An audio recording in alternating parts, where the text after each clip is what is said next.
Crimson stained the dry earth where the Comanche girl lay, an army bullet in her shoulder. "Stay back," she rasped, though Caleb spoke no Comanche. He knew the smart thing. Ride. He'd vowed to never let hatred win. But these dying eyes, weren't they Sarah's? He scooped her up. The drums had already begun. Rarely, not unusual in Texas territory.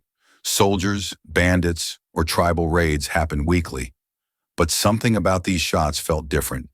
Desperate final, he urged his horse toward the sound, knowing he should ride the opposite direction. Smart ranchers minded their own business in 1876. But Caleb Thornfield had never been accused of being smart. What he found changed everything. A young Comanche girl lay bleeding behind a fallen cottonwood. An army bullet lodged deep in her shoulder. Her buckskin dress was soaked crimson, and her breathing came in short, painful gasps. She couldn't be more than 16 with fierce dark eyes that showed no fear, only defiance. Caleb's hand instinctively moved to his rifle. 3 years ago, Comanche raiders had burned his neighbor's farm and killed Sarah, his wife of 12 years. The smart thing would be to ride away. Let nature take its course. The territory would be safer with one less Comanche. But those eyes, they reminded him of Sarah's, not in appearance, but in their refusal to surrender. The girl tried to crawl away when she saw him, leaving a trail of blood on the dry earth. She spoke rapid Comanche words he didn't understand, but her meaning was clear. "Stay back." Caleb dismounted slowly, hands visible. The girl's breathing was getting weaker. Without medical attention, she'd be dead within the hour. He thought about Sarah, about the promise he'd made at her grave to never let hatred consume what was left of his soul. He scooped the girl into his arms. She fought weakly at first, then went limp from blood loss. Her weight was nothing. She was severely malnourished, probably fleeing with her band for weeks. The ride back to his ranch felt eternal. Every shadow could hide a war party. Every bird call might signal pursuit, but Caleb pressed on. The girls labored, breathing the only sound between them. At his cabin, he carried her to the barn and laid her on fresh hay. The bullet needed to come out immediately. As he heated his knife in the fire, preparing for crude surgery that would either save her life or end her suffering, the girl's eyes opened. She stared at him with a mixture of confusion and terror. Why was this white man helping her? What did he want in return? Caleb began working on the wound, and the girl bit down on a leather strap to muffle her screams. For 20 agonizing minutes, he dug out bullet fragments while she bled and trembled. Finally, the bleeding stopped. The girl passed out from pain and exhaustion. That's when Caleb heard the war drums in the distance, growing closer with each beat. The drums stopped at sunrise, and that's when Caleb knew they'd found his ranch. He peered through the barn slats and counted them. 50 mounted warriors painted for war, surrounding his property in a perfect circle.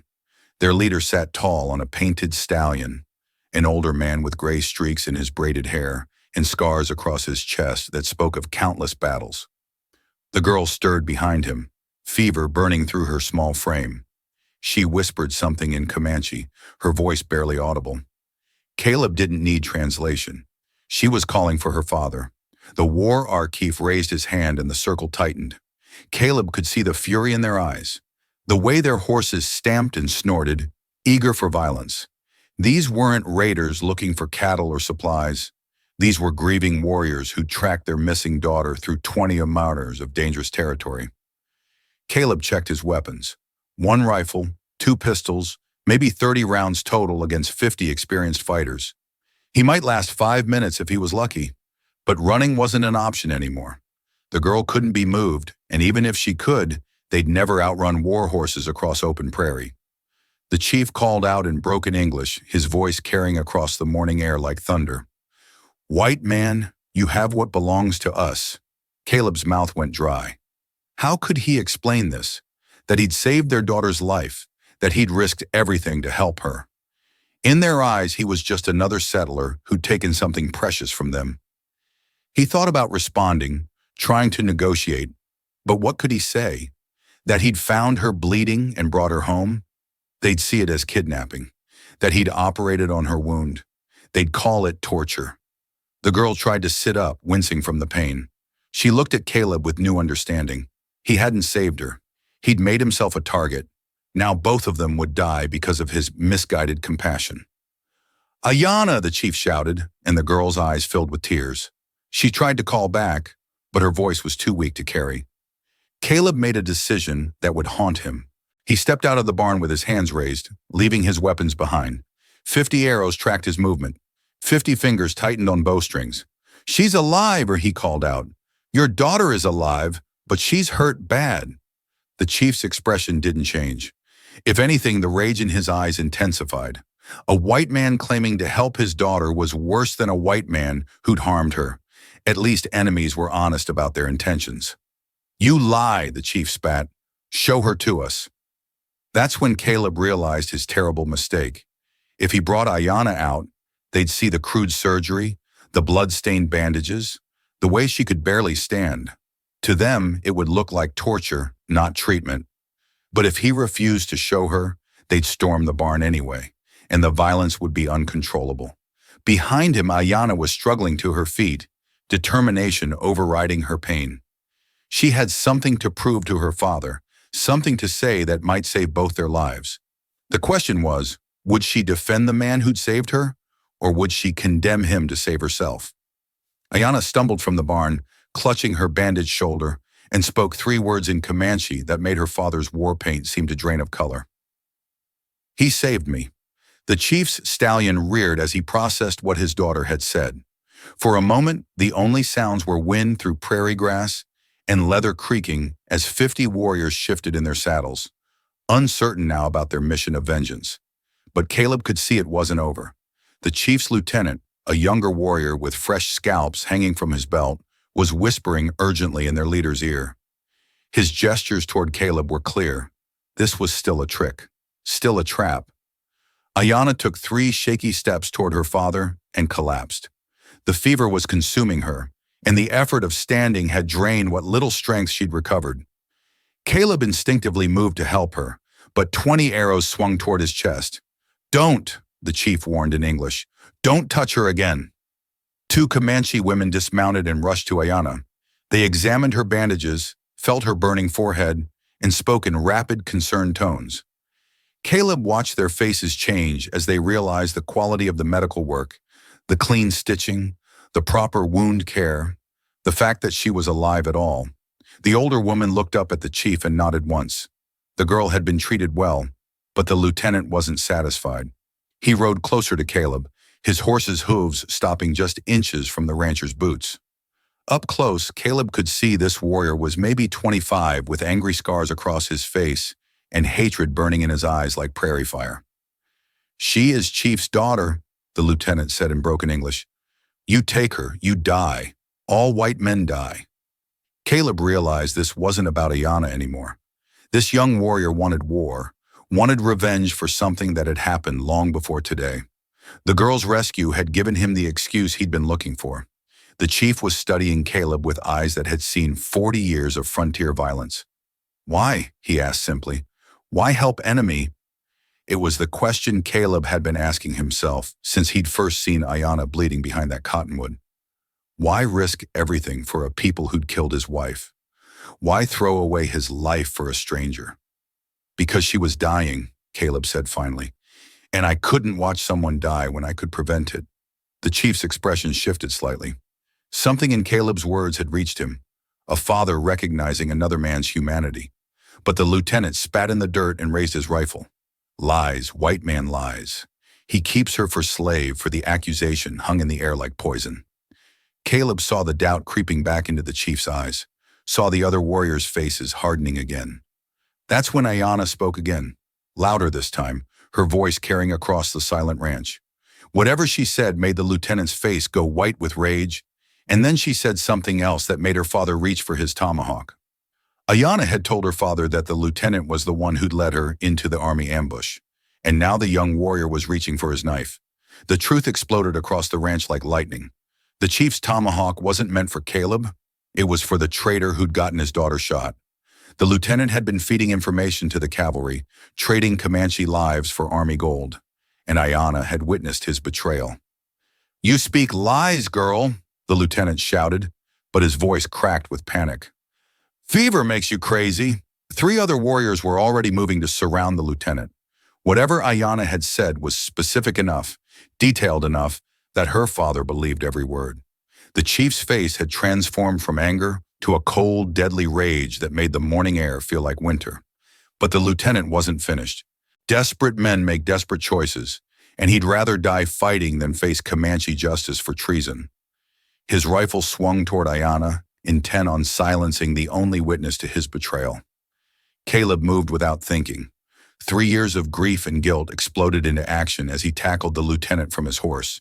They hit the ground hard, rolling through dust and prairie grass, fighting for control of the weapon. The ranch erupted into chaos. Horses reared and screamed. Warriors shouted contradictory orders. Some wanted to shoot Caleb for attacking their brother. Others wanted to help him stop a traitor. Caleb felt the lieutenant's knife slice across his ribs, but adrenaline numbed the pain. This was the fight he'd been preparing for since Sarah's death.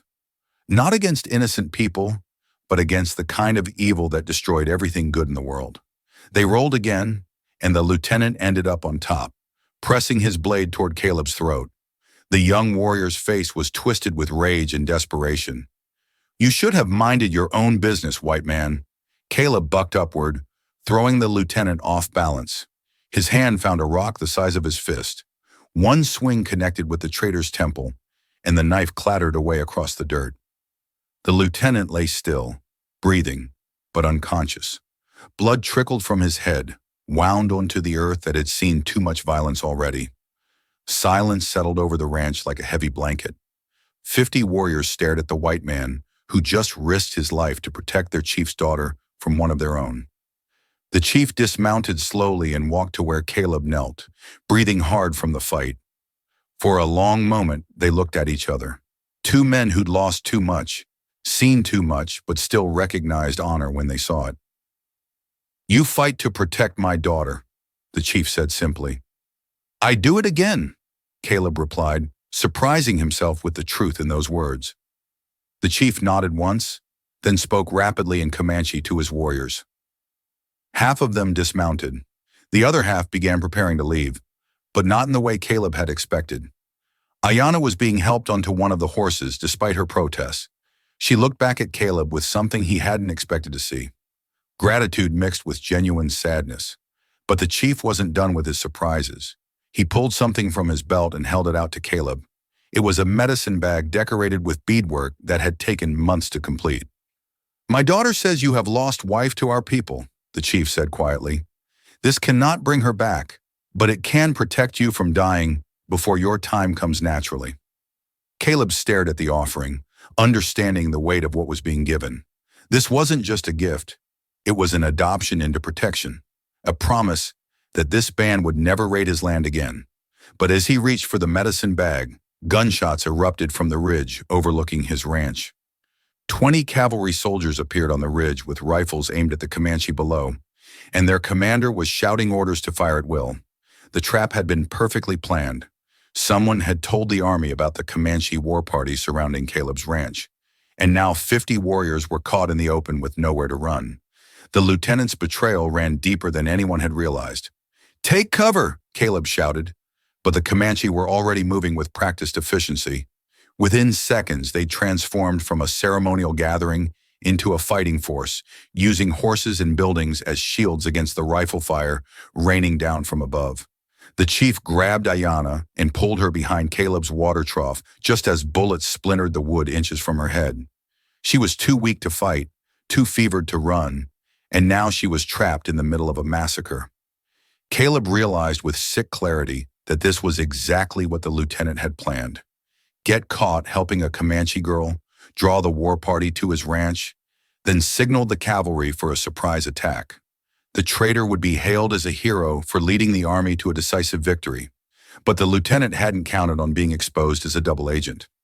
Now he was unconscious in the dirt while his carefully orchestrated betrayal played out around him. A Comanche warrior cried out as a bullet found his shoulder. Another's horse screamed and collapsed, pinning its rider's leg beneath its weight. The cavalry had the high ground and superior firepower, but the Comanche had something more valuable, nothing left to lose. Thornfield, The cavalry commander's voice carried over the gunfire. "Step away from the hostiles. We're here to rescue you." Caleb looked at the Comanche warriors around him, men who'd been ready to kill him an hour ago, but were now fighting to protect his property from destruction. The chief caught his eye and nodded toward the house. "Go," the chief said simply. "This is not your war." But Caleb was already moving toward his cabin, not to surrender, but to retrieve his rifle and ammunition. The army thought they were rescuing him. They were about to learn that some rescues weren't wanted. He burst through his front door and grabbed his Winchester along with every box of cartridges he owned. Through his window, he could see the Comanche taking defensive positions around his barn and Utoyedings, turning his ranch into a fortress. When Caleb emerged with his rifle, several warriors stared in disbelief. The chief's eyes widened as he understood what the white man intended to do. "You choose to fight with us?" the chief asked, incredulous. "I choose to fight for what's right," Caleb replied, taking aim at the ridge. "If you were Caleb, what would you do? Join the army that's supposed to be on your side, or defend the people who came to kill you but showed you honor? Tell me in the comments. I need to know which side you choose because what Caleb decided next would determine whether anyone survived the next 10 minutes. The first cavalry charge came like thunder down the hillside, and Caleb Thornfield took his shot. Caleb's first shot dropped the cavalry sergeant leading the charge, and suddenly 20 soldiers were firing at the man they'd come to rescue. The irony wasn't lost on him as bullets shattered his cabin windows and splintered his porch railings. By choosing to stand with the Comanche, he'd made himself a target of his own people. But watching the chief fight to protect Ayanna with the same desperation he'd once felt trying to save Sarah, Caleb knew he'd made the right choice. The Comanche were outnumbered and outgunned, but they fought with the precision of men who'd been warriors since childhood.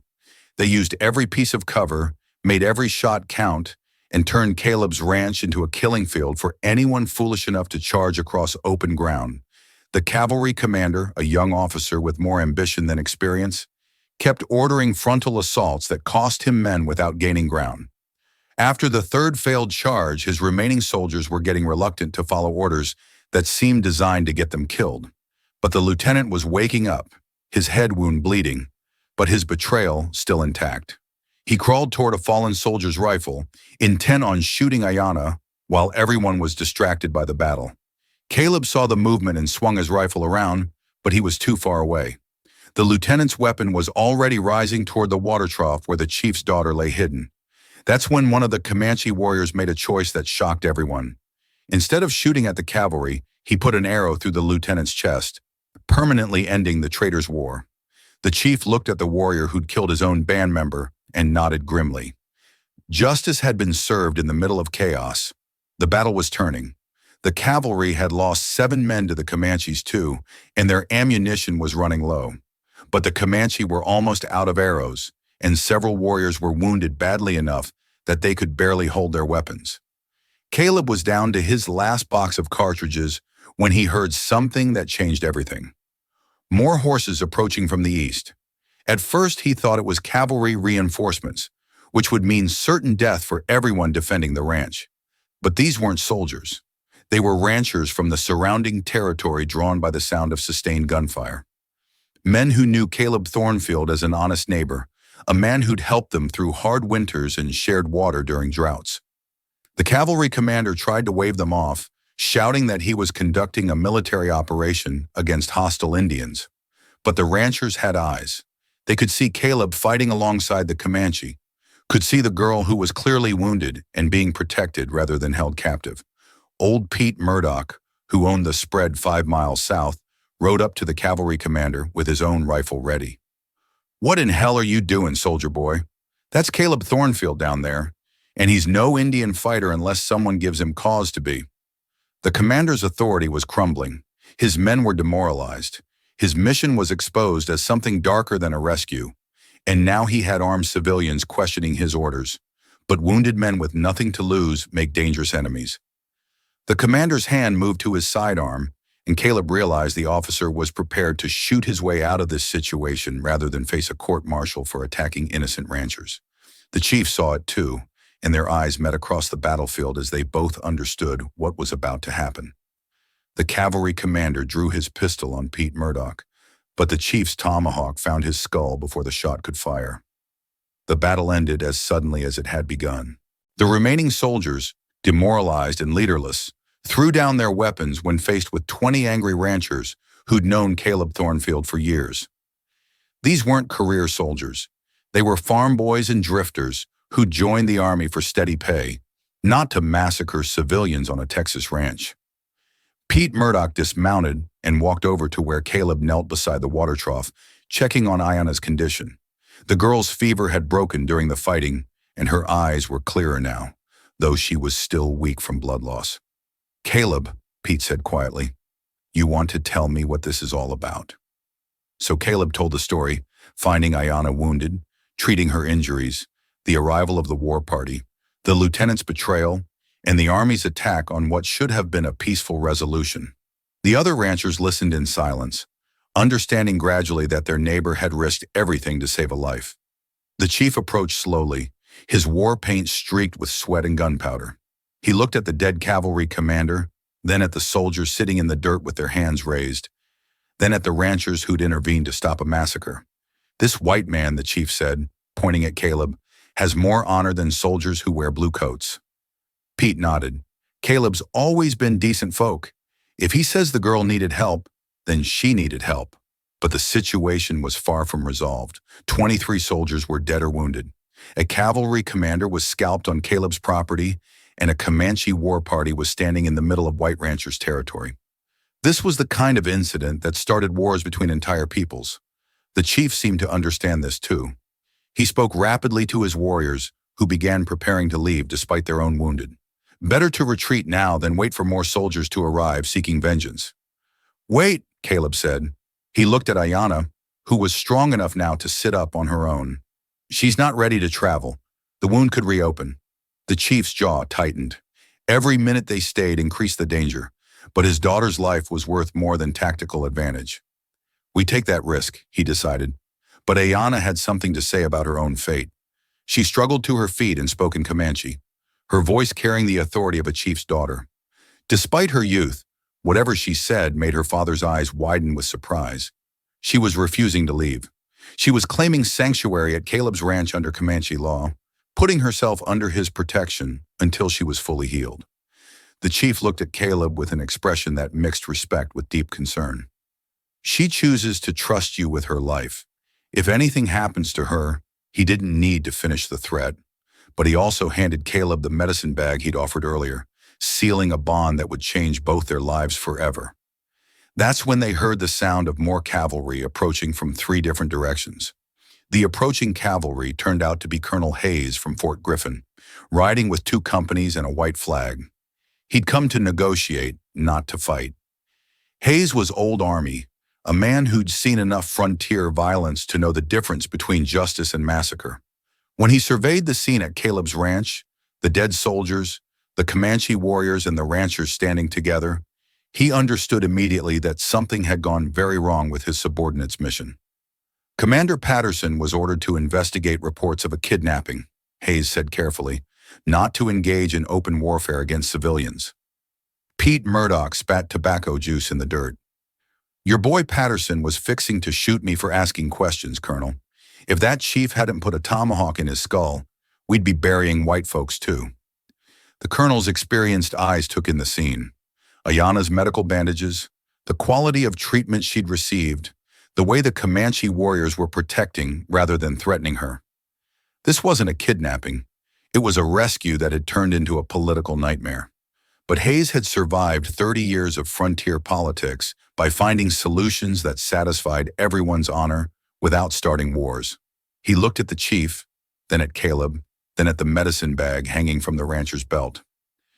"It appears there's been a misunderstanding," he said diplomatically. "The army received information that a white settler was holding a Comanche girl against her will. Clearly that information was incorrect." The chief nodded slowly. "White man saved my daughter's life. We came to honor this act, not to make war. And yet 23 soldiers are dead," Hayes observed, "because they attacked while we spoke of peace." The chief replied, "Your commander fired first." Hayes could see the political calculation in the chief's words. Both sides needed a way to end this without losing face, or starting a broader conflict. The truth was messy, but the solution could be simple. "I propose this," Hayes said. The Army officially records that Commander Patterson exceeded his authority and attacked peaceful negotiations. The Comanche returned to their territory with our apologies for the misunderstanding. Mr. Thornfield continues his life as a respected member of this community. It was a face-saving lie that everyone could live with. The dead soldiers would be honored as victims of their commander's poor judgment, rather than heroes of a righteous cause. But Ayanna still refused to leave until her wound fully healed. For 2 weeks, she stayed at Caleb's ranch under the protection of both Comanche law and Army guarantee. During that time, something unexpected happened. She began teaching Caleb her language, and he taught her to read English. They shared stories about their peoples, their losses, their hopes for a future where understanding might replace violence. When she finally left, riding strong and healthy back to her father's band, both of them had changed. The chief kept his word about protection. For the rest of his life, no Comanche ever raided Caleb Thornfield's land. More importantly, when other settlers in the territory faced raids or conflicts, they often came to Caleb as a mediator, the white man who'd earned the Comanche chief's respect.